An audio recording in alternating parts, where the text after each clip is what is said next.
大家好，歡迎收看 Media Express 每日分析。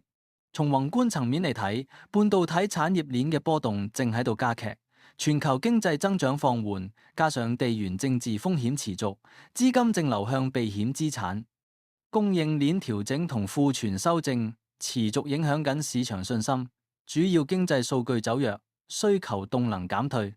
隨住區域衝突同貿易摩擦升溫，投資者更偏好防禦性資產。資金亦紛紛轉投黃金同美金。今日我哋會聚焦6隻熱門股票，包括港股嘅南方2倍做多、海力士、中芯國際、長飛、光纖光纜，同埋美股嘅美光科技、SanDisk、閃迪以及台積電。首先睇下港股，南方2倍做多海力士07709 HK 最新報52.740港元，升幅有加17.72%。評級為優先關注，呢個升幅反映咗市場對佢喺半導體領域嘅潛力抱有幾高期望。中芯國際00981 HK 最新報70.650港元，升咗加4.36%，同樣評級為優先關注，顯示出佢喺晶圓代工領域嘅穩健表現。至於長飛光纖光纜06869 HK 最新報140.700港元，升咗加7.90%，評級為中性觀察。雖然佢喺光纖通訊領域表現唔錯，但市場對佢未來嘅增長普遍持觀望態度。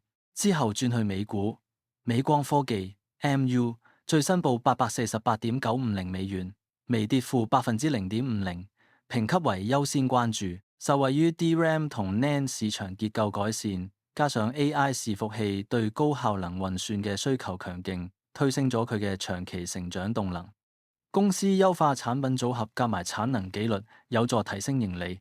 建議大家可以優先關注，逢低部署。SanDisk SNDK 最新報1354.820美元，跌咗負3.99%，評級為提高警戒。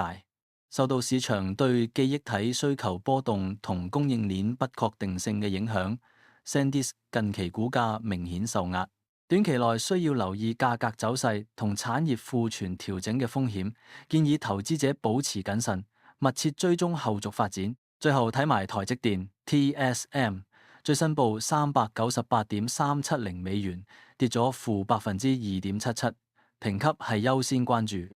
作為全球領先嘅晶圓代工廠，台積電喺先進製程技術方面繼續保持領先，亦受惠於 AI 同高性能運算需求嘅增長，長期前景依然樂觀。